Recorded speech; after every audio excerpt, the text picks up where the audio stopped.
ഭരണത്തിലിരിക്കുമ്പോൾ എല്ലാ തട്ടിപ്പിനും അഴിമതിക്കും കൂട്ടുനിൽക്കുകയും പ്രതിപക്ഷത്താവുമ്പോൾ ആദർശ പരിവേഷമണിഞ്ഞ് എതിർക്കുകയും അക്രമം നടത്തി ജനങ്ങളെ ഭീഷണിപ്പെടുത്തുകയുമാണ് സിപിഎമ്മിന്റെയും പോഷക സംഘടനകളുടെയും പതിവ് പരിപാടി.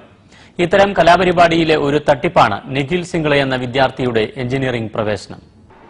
സംസ്ഥാനത്ത് കാലാകാലങ്ങളിൽ വിദ്യാഭ്യാസ രംഗത്ത് നടപ്പിലാക്കാൻ ശ്രമിച്ച മാറ്റങ്ങളെ എതിർക്കുകയും അക്രമം വഴി ഇത്തരം മാറ്റങ്ങളെ നശിപ്പിക്കുകയും ചെയ്യുന്ന രാഷ്ട്രീയമാണ് സിപിഎമ്മും അവരുടെ വിദ്യാർത്ഥി സംഘടനയും നടപ്പിലാക്കി പോരുന്നത്. 80കളിൽ ദേശീയ വിദ്യാഭ്യാസ നയത്തിന്റെ ഭാഗമായി പ്രീ ഡിഗ്രി വിദ്യാഭ്യാസം കോളേജുകളിൽ നിന്ന് അടർത്തി മാറ്റി സ്കൂളിലേക്ക് മാറ്റുന്നതിനെ എതിർക്കുകയും കോടിക്കണക്കിന് രൂപയുടെ പൊതുമുതൽ അക്കാലത്ത് നശിപ്പിക്കുകയും ചെയ്തു.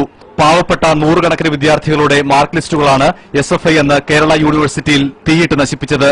87ൽ ഇടതുമുന്നണി അധികാരത്തിൽ വന്നപ്പോൾ ഇതേ നയം +2 സമ്പ്രദായമായി നടപ്പിലാക്കി. 1991ൽ സഹകരണ മേഖലയിൽ കണ്ണൂരിലെ പരിയാരത്ത് ആരംഭിച്ച സഹകരണ മെഡിക്കൽ കോളേജിനെതിരെ അക്രമസമരം അഴിച്ചുവിട്ടു. കൂത്തുപറമ്പിൽ 5 ചെറുപ്പക്കാരെ പോലീസ് വെടിവെച്ചു കൊന്നു. പിന്നീട് സിപിഎം അധികാരത്തിലേറിയപ്പോൾ ഈ കോളേജിന്റെ ഭരണസമിതി പിടിച്ചെടുത്ത് അവിഹിത മാർഗത്തിലൂടെ സിപിഎം നേതാക്കളുടെ മക്കൾക്ക് ജോലിയും മെഡിക്കൽ പ്രവേശനവും തരപ്പെടുത്തി. ഏറ്റവും ഒടുവിൽ ഡിവൈഎഫ്ഐ സംസ്ഥാന നേതാവ് രമേശന്റെ മകൾക്ക് 45 ലക്ഷം രൂപയ്ക്ക് അഡ്മിഷൻ തരപ്പെടുത്തി കൊടുത്തതും പുറത്തുവന്നു. സ്വാശ്രയ കോളേജുകൾക്കെതിരെ സമരം നടത്തിയ സിപിഎം തങ്ങളുടെ മക്കളെ സ്വാശ്രയ കോളേജുകളിലും വിദേശ സർവകലാശാലകളിലും പഠിപ്പിക്കുന്നത് പതിവായി. പാവപ്പെട്ടവന്റെ മക്കളെ പഠിക്കാൻ അനുവദിക്കാതിരിക്കുകയും നേതാക്കളുടെ മക്കളെ മുന്തിയ കോളേജുകളിൽ പഠിപ്പിക്കുകയും ചെയ്യുന്ന കാപട്യമാണ് ഇക്കാര്യമത്രയും സിപിഎം അനുവർത്തിച്ചു പോരുന്നത്.